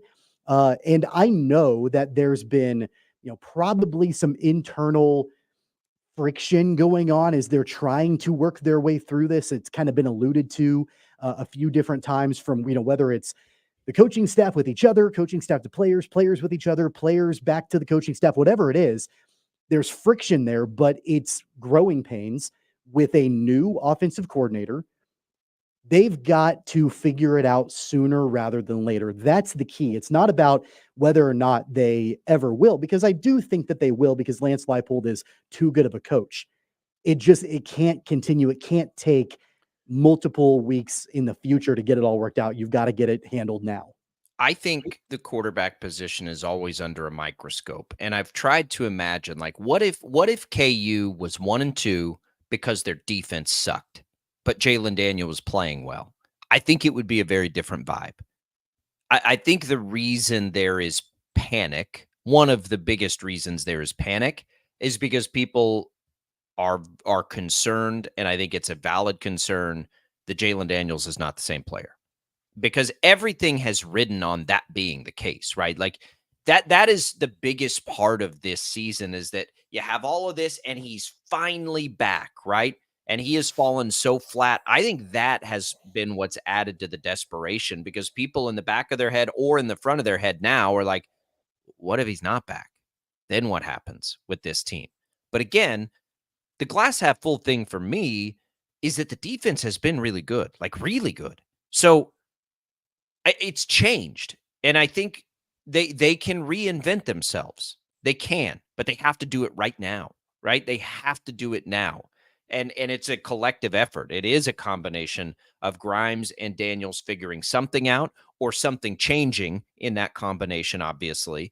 But if they can stay motivated and they can continue to play good defense, it's what's so annoying about it is the 2 losses haven't allowed them room to grow, right? You haven't allowed it. But over the course of a season, if they evolved into a run-heavy team that played good defense, you'd feel good about it in the growing pit. But you've lost these 2 games. But again, you start from 0 now. It doesn't really matter. Look, good for you. And I was guilty of this. I was wrong. Was KU ever going to be an at-large team, which meant they were probably going to have one or fewer losses this year? Probably not. I don't know. I mean, I think that there was the thought that they could, with their schedule, they could run the table and get in there as an at-large. Yeah. That was probably foolish, but an optimist's take on things. And again, I was the one pushing that and hoping for it. It is far more realistic that their chance was always to win the Big 12. After everything we've seen, I mean, I am not of the belief that they have no shot at that. And I know, like, Saturday night late and Sunday morning, that was the or Saturday morning, I guess, late Friday night, that was the sentiment from, honestly, just about every Jayhawk fan I've talked to a ton because I want to try to get the feel for this thing. But I don't think that's the reality yet. I think they still have an advantageous schedule. I think they have things happening for them that can lead you to a lot of wins. And does that mean they just have to be the second best regular season team in the league? Like, that's what they have to do. So could you see the run happening with 2 losses? Yeah, I think you still could. Again, the problems that we've talked about ad nauseum have to be fixed for that to occur, but it's not off the table for them to make it through the Big 12 schedule with 2 or fewer losses. It's not off the table at all. Yeah, I mean, just going through their schedule, I mean, you would think that the home game against TCU next weekend should be a win at Arrowhead. It should be. We can call it that still for now. On the road at Arizona State should be a win in early October. Houston, I think, all conventional wisdom tells you that should be a win in the middle of October, although Houston did hang with Oklahoma just a couple of weeks ago. So that, I mean, who knows? From there, Colorado at home, Baylor on the road, both in late November, those should be wins. That basically leaves you with the game this weekend on the road at West Virginia, and they're a pesky team, especially in Morgantown. It leaves you with on the road in Manhattan against Kansas State in late October, at home against Iowa State, and on the road at BYU. Those would be the 4 games. And any of them, obviously, in the Big 12 can, jump up and bite you. Right. But those would be the 4 that I would circle as going to, probably the toughest tests remaining on the schedule for the Jayhawks. Let's not even look at it big, but let's chop it in half. Let's just look at the first 4. At West Virginia, at Arizona State are your 2 road games. TCU and Houston are your 2 home games. I would tell you right now, and I know they're not favored, they're dogs on the road at West Virginia. KU, even if KU is not what we thought they'd be, they should be good enough to be 4-0 after 4 games in the Big 12. They need to go 4-0 in these next 4 games. They have to, or they're not going to do this. So, like that, you can look at it that way. And does that seem so far out of reach? No, it doesn't. That seems very attainable if they are just marginally better throwing the football, just a tiny bit better throwing the football, right? They could be 4-0. Let's just stop there for now, because after that, it does get dicier, right? At Kansas State, at BYU, at Baylor. At this point right now, you'd look at those and be like, I don't know that those are games they can win. At home against Iowa State is tough. Colorado's a wild card. So you don't look at any of the last 5 because I think they're all coin flips at best and worse than that at worst. So just start with the first 4. If they can get through the first 4 and they're 4-0 and they're playing a little better throwing the ball, their passing game has found itself a little bit, then we can kind of start the conversation over again, right? Because again, it could be 3-0. If they don't have a couple of really at least 2-1, you think about the last blown coverage play of the first half against UNLV and the fumble thing, like those are fluky things. Illinois may be a little bit different, but even if it was 2-1, we probably aren't having these conversations. And the reality is it doesn't really matter if they win or lose those games. Only thing that matters is they play better and they have to throw the ball better and they have to stop turning the ball over and let their defense win them games. How do you do that? You don't turn the dang ball over. That's how you let a defense win you a game. Yeah, what's crazy is I don't know if you follow at all the ESPN SP Plus rankings, and everybody has these different sites have these predictive rankings on where these teams are as far as a bunch of different factors. The ESPN SP Plus rankings that they call predictive and forward facing, as of now, even as of this day, after the UNLV loss a week ago, has Kansas as the number 30 team in America. It gives them the number 29 offense and the number 26 offense and the number 49 defense. So they're still putting the Kansas offense. And again, that's predictive, right? It's predictive, but it's still putting the Kansas offense fairly high in the country despite the turnovers. And so kind of breaking that down and interpreting what that means, to me, my interpretation of that is that all in all, the offense, everything combined, not just the passing game, but you add in the running game, you add in everything offensively, is fairly efficient. It's pretty effective. But again, they've turned the ball over. And so those turnovers it's killed every single opportunity. I think it's also predicting what it should be, right? Like it's like what it is when it's right, and it's not right now. Yeah. And that's why I think there was a point going into this season where it's like, okay, Jalen Daniels coming off a back injury, got to protect him. I think that's out the window. Jalen Daniels with his legs, and he's never been a runner, but he can do it, needs to become a part of it, has to become a part of it. Because there's a chance, and probably a pretty decent one, that the guys behind him are not ready, and I get that. But you can't keep running that out there either. So what can you do? You can make Jalen Daniels a different player. If he's not the same kind of thrower, and he hasn't been, then make him a runner. And now he still is a better option, right? Like, okay, like if we're not going to throw the ball well, let's run the ball, because we do have Devin Neal and Highshaw. And the same thing that's making K-State successful with Giddens and Edwards and Johnson can be replicated with Kansas, with Daniels, with Highshaw, and with Neal. Yeah, assuming that Daniel Highshaw is able to go this weekend. I've not gotten an update big picture on that, but big picture. Yeah, it's crazy. So there's a website, and I'm lifting all this information from social media, but there's a website, collegefootballdata.com. They do a bunch of analysis on every college football game. They do something called a post-game win expectancy. They take the entire body of work from the game that just finished, they put it all together, and they tell you who should have won the game based on all the different factors. In the UNLV game, it gave Kansas a 99% chance to win. That's despite the coaching and the quarterback play. Now, ultimately, the coaching and the quarterback play led to the loss. But despite all of that, it still gave the Jayhawks a 99% chance to win that game in spite of the issues that they ran into. So again, you get into Big 12 play, it's going to be different competition than UNLV. It's going to be even different competition than probably Illinois. So, those percentages are probably not going to be that high. Yeah. But at the same time, that I think that's what has fueled this frustration so heavily. They should be 3-0. These are games that absolutely they should have won.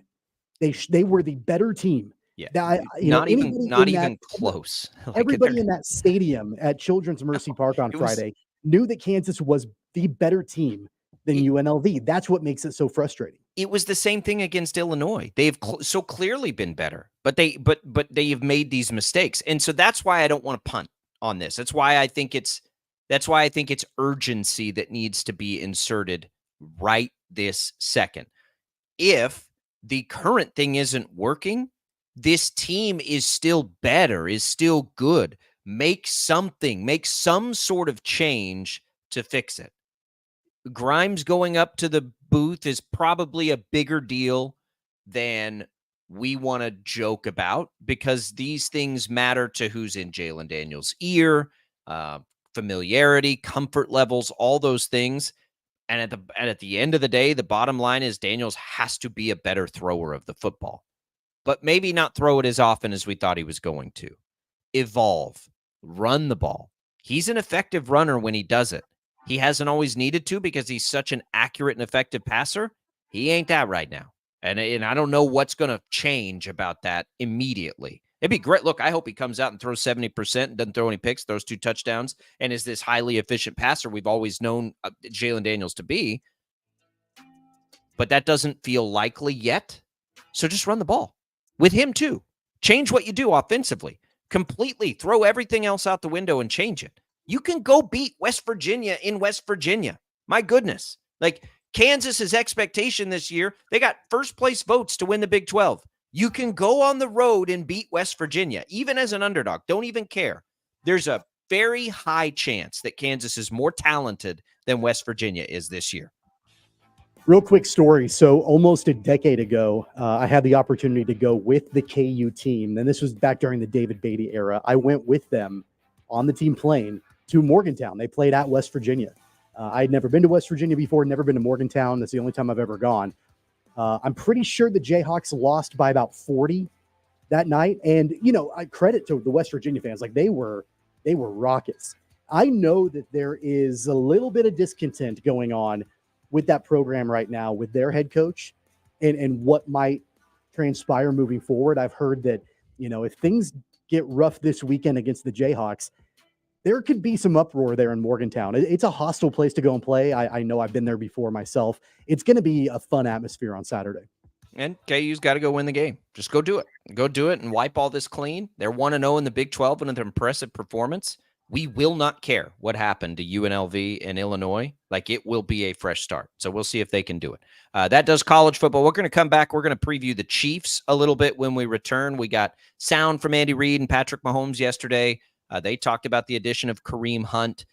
I thought it was interesting, the things that they said about Kareem Hunt. And we'll discuss that on the other side. It's Albrecht and Caster. The IHOP hotline's open for you the rest of the way. 869-1240. Don't go anywhere. We'll come back. More Sports Daily right after this.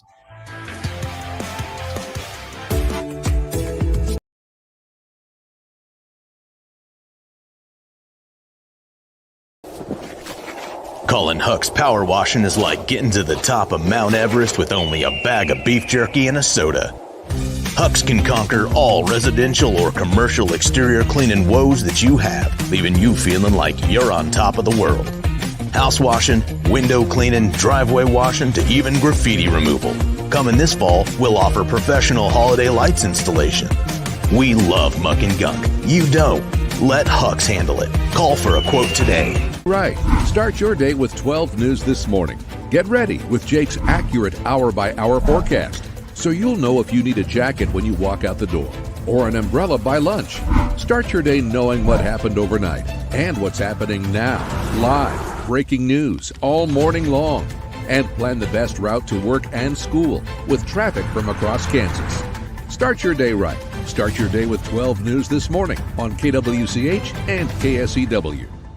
Hey, Wichita, Jim Rome here, celebrating over 25 years as the #1 midday sports talk show on Wichita Radio. Find out why. Tune into the jungle, weekdays 11 until 2 on 97.5 and 1240 KFH. Sometimes people tell us, I don't get it, it's just tea. But let me tell you, we are so much more than just tea. With more than 25 flavors, the possibilities are endless. Come on in and try them all for free to find your favorite or get us on the go for your busy lifestyle. And don't miss happy hour every day for half-price cups of tea. So the next time someone tells you it's just tea, tell them to come by and find out why we say drink tea, be happy. Clouds are not just the canvas of our imagination. They tell a story. Clouds affect the events of your day. Sometimes they growl, sometimes they inspire, but they're always the messengers of nature's mood written in the sky.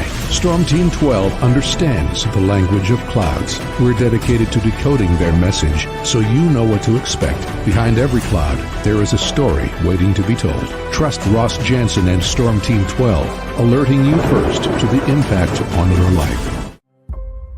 When you need help, remember, you're not alone. We are here. We are neighbors. We are together. We are Kansas.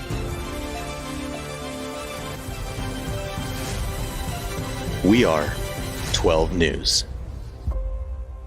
They say it takes a village. Come together and support local businesses in our neighborhoods. When you contribute to local shops, more money goes back into the economy. Shopping local makes our state stronger. So give back to the communities you love and watch our businesses and communities thrive. Shop local and be Kansas proud. At 12 News, we know you're busy, which is why we're here whenever you need us. Anytime, any screen. With live breaking news. Critically hurt after an apartment. Storm Team 12 forecast. Snowing for many miles. And the stories you don't want to miss. The scene's still very active. Just right search KWCH 12 News wherever you stream and catch up on the latest news of the day. All for free and on your schedule, hopefully making your day a little bit easier. And did I mention the Storm Team 12 forecast? 12 News whenever you want. Sometimes people tell us, I don't get it, it's just tea. But let me tell you, we are so much more than just tea. With more than 25 flavors, the possibilities are endless. Come on in and try them all for free to find your favorite or get us on the go for your busy lifestyle. And don't miss happy hour every day for half-price cups of tea. So the next time someone tells you it's just tea, tell them to come by and find out why we say drink tea, be happy. Determining fact from fiction. That's our full-time job. You need to have someone give you the whole story from every side. To help you when no one else is listening. You need someone to put you first. That's what we do. We bring you the facts first. When you need it. Wherever you are. 12 News. Facts first.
All right, welcome back in, everybody. It is Sports Daily here with you on a Thursday. Jacob Albrock, Tommy Castor, alongside Jad Chambers, is producing things for us.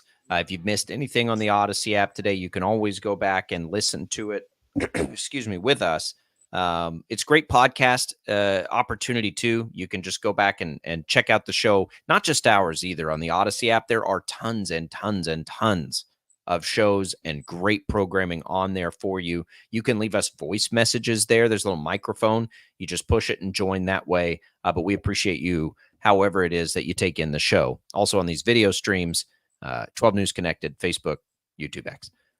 The Chiefs yesterday talked about Kareem Hunt. First time we heard from Andy Reid, from Patrick Mahomes since they added Kareem Hunt. A couple of things became clearer.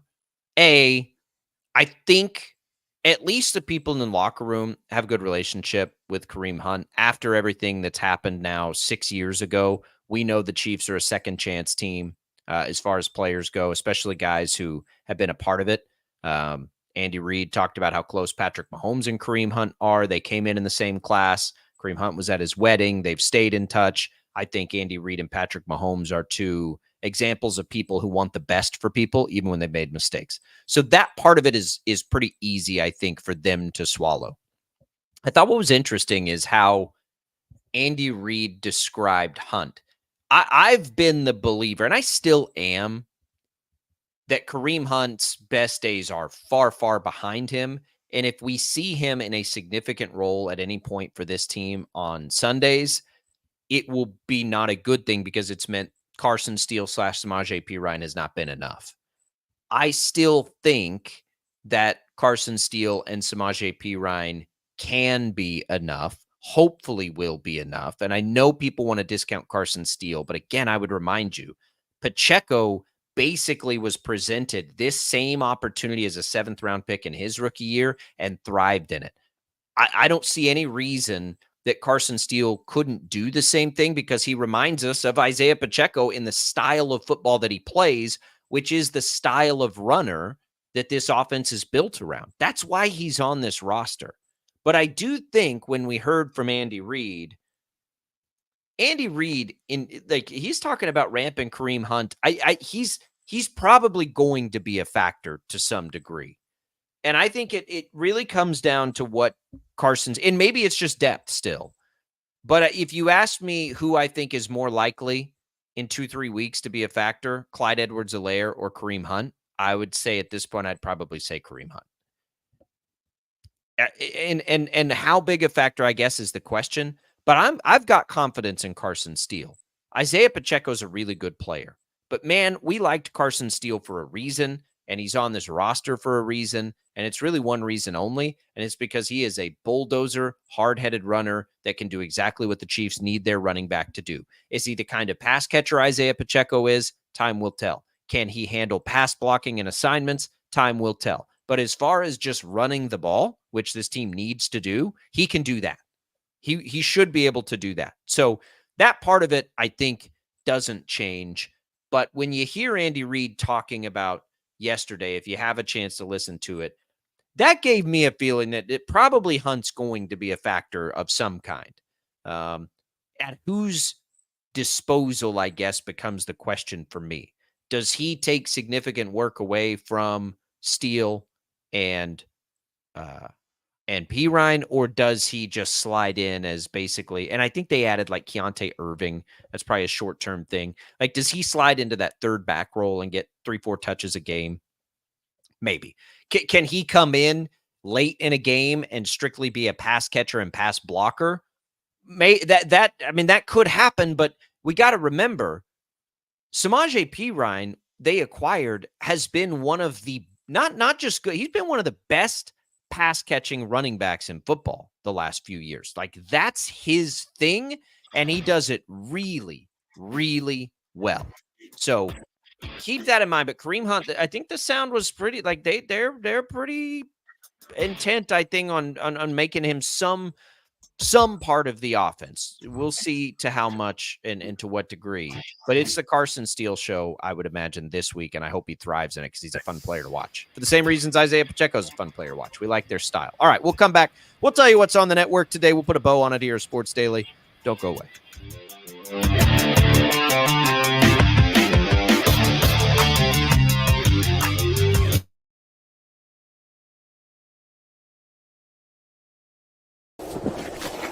Colin Huck's power washing is like getting to the top of Mount Everest with only a bag of beef jerky and a soda. Huck's can conquer all residential or commercial exterior cleaning woes that you have, leaving you feeling like you're on top of the world.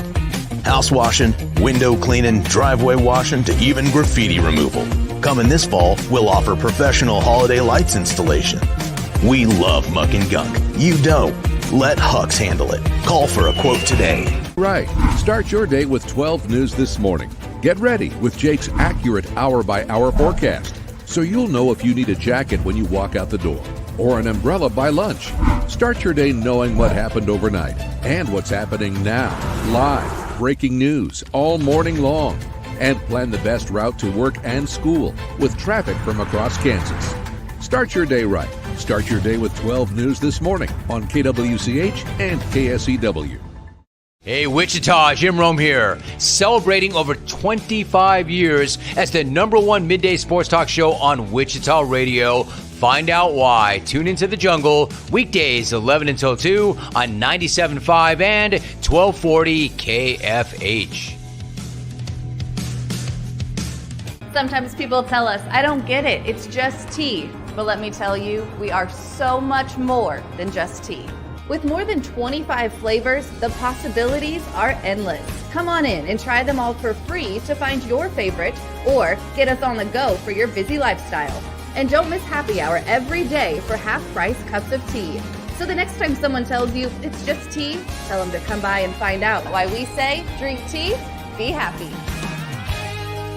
Clouds are not just the canvas of our imagination. They tell a story. Clouds affect the events of your day. Sometimes they growl, sometimes they inspire, but they're always the messengers of nature's mood written in the sky. Storm Team 12 understands the language of clouds. We're dedicated to decoding their message so you know what to expect. Behind every cloud, there is a story waiting to be told. Trust Ross Jansen and Storm Team 12, alerting you first to the impact on your life. When you need help, remember, you're not alone. We are here. We are neighbors. We are together.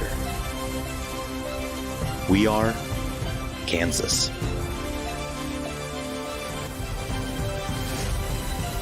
We are 12 News.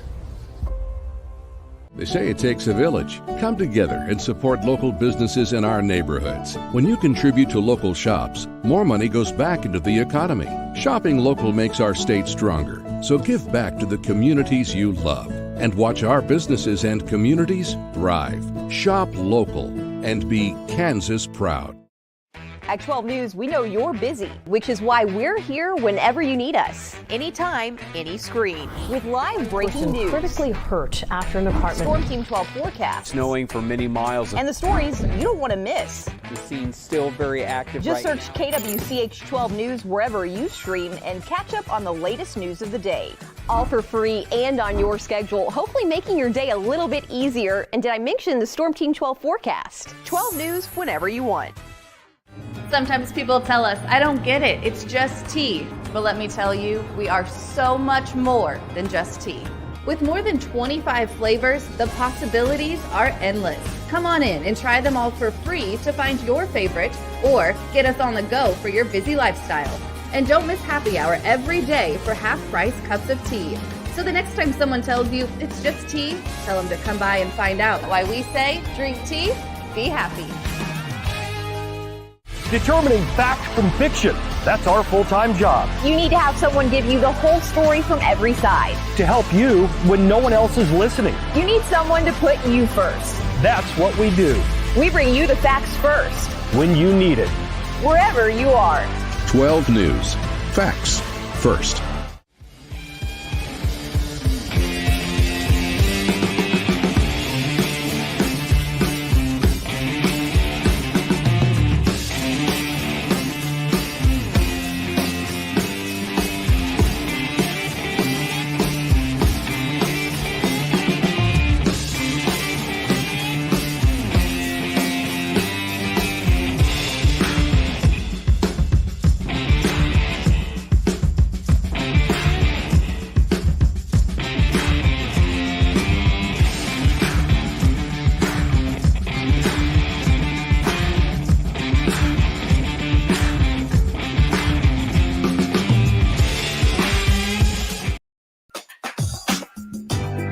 All right, that's it for us. Don't forget, you've got the Chris Kleiman Show, Cat fans. That's coming to you at 6 o'clock, and it will be followed immediately with national coverage from Westwood One on Patriots, Jets, Breece Hall, Wichita native, in action for the Jets. Should be an interesting game, and we'll be back here tomorrow to talk about it. We'll also be back tomorrow to get you ready for some football picks. We'll have TJ Cleveland, Brandon Zinner, Paul Savage. I'll be on the road, but I'm going to jump in for picks. Don't know why. I'm getting my tail kicked on that, but we'll have it for you either way. For Tommy Castor and Jad Chambers, I'm Jacob Albrock. Thanks for being with us here on Sports Daily. We'll see you tomorrow.